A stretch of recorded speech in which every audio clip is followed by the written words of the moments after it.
ગુજરાતમાં ઠંડીનો ચમકારો 20 જિલ્લામાં તાપમાન 20 ડિગ્રીથી નીચે નોંધાયું। રાજ્યભરમાં ઠંડીના ચમકારાની સત્તાવાર શરૂઆત થઈ ગઈ છે। ઉત્તર તરફથી ફૂંકાઈ રહેલા સૂકા અને ઠંડા પવનોને કારણે લઘુત્તમ તાપમાનમાં નોંધપાત્ર ઘટાડો જોવા મળ્યો છે। હવામાન વિભાગના આંકડા અનુસાર રાજ્યના લગભગ 20 જિલ્લાઓમાં લઘુત્તમ તાપમાનનો પારો 20 ડિગ્રી સેલ્સિયસથી નીચે નોંધાયો છે। હવામાન નિષ્ણાતોના મતે આગામી દિવસોમાં પવનોની ગતિ જળવાઈ રહેશે, જેના કારણે લઘુત્તમ તાપમાનમાં વધુ ઘટાડો થઈ શકે છે।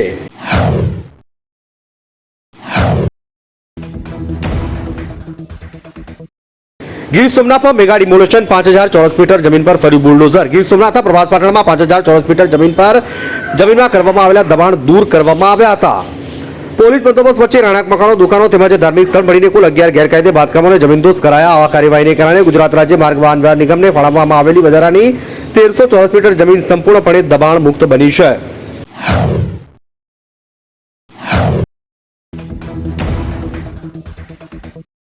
મહેસાણામાં મકાનની દિવાલ ધરાશાયી થતા 8 મજૂરો દટાયા, 4 મજૂરોની હાલત ગંભીર। મહેસાણામાં કડીના ભવાપુરા મકાનની દિવાલ ધરાશાયી થતા 8 મજૂરો દટાયા। દુર્ઘટનામાં ઇજાગ્રસ્ત થયેલા મજૂરોને તાત્કાલિક સારવાર માટે હોસ્પિટલ ખસેડાયા છે, જેમાંથી 4 મજૂરોની હાલત ગંભીર હોવાનું કહેવાય છે। પોલીસ તપાસમાં બહાર આવ્યું કે આ નવી બની રહેલી મકાનની બાજુમાં દિવાલ ધરાશાયી થઈ હતી। સમગ્ર મામલે પોલીસ દ્વારા વધુ તપાસ શરૂ કરાઈ છે।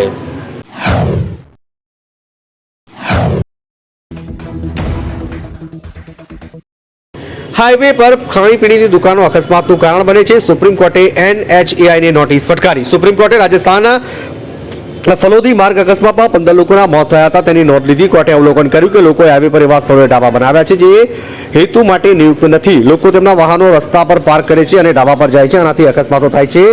NHAIએ સુવિધા ઝોન તરીકે સૂચિત ન હોય તેવા વિસ્તારમાં ઢાબા કેવી રીતે કાર્યરત છે તે સમજાવતો અહેવાલ રજૂ કરવાનો નિર્દેશ આપ્યો।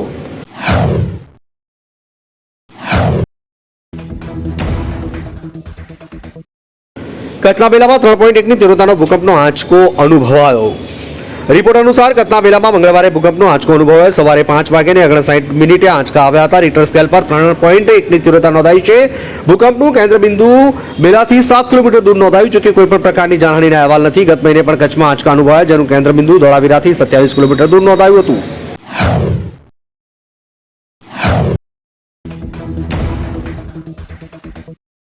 ભારત અને સાઉદી અરેબિયા વચ્ચે હજ કરાર પર હસ્તાક્ષર 2026 માટે કોટા નક્કી। લઘુમતી બાબતોના મંત્રી કિરણ રિજિજુએ જેહાદમાં દ્વિપક્ષીય હજ કરાર પર હસ્તાક્ષર કર્યા છે, જેમાં 2026માં હજયાત્રા માટે ભારત દેશના કોટા 175.25ની પુષ્ટિ થઈ છે। 7થી 9 નવેમ્બર સુધી સાઉદી અરેબિયાની સત્તાવાર મુલાકાતે રહેલા રિજિજુએ સાઉદી હજ અને ઉમરા મંત્રી સાથે દ્વિપક્ષીય બેઠક યોજી હતી।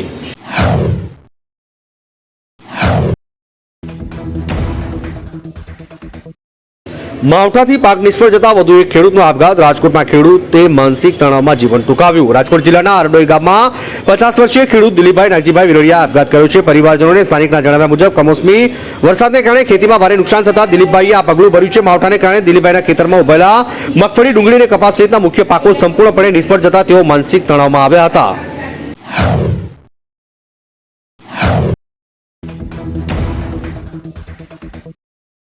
સુરતમાં ધોરણ 12ના વિદ્યાર્થીએ ગળે ફાંસો ખાઈને કરી આત્મહત્યા। સુરતના સચિન વિસ્તારમાં ધોરણ 12ના વિદ્યાર્થી તન્મય રાઠોડે ઘરના પંખા વડે દુપટ્ટો બાંધીને આત્મહત્યા કરી લીધી। ઇસરોમાં વૈજ્ઞાનિક બનવાનું સપનું જોતા મને ફિઝિક્સ વિષયના પેપરમાં ઓછા માર્ક્સ આવતા આત્મહત્યા કરી હોવાનું સામે આવ્યું છે। મૃતક વિદ્યાર્થીના કાકા જીતુભાઈ રાઠોડ પોતે શાળા કોલેજમાં વિદ્યાર્થીઓને આપઘાત ન કરવા અંગેની તાલીમ આપવાનું કાર્ય કરે છે।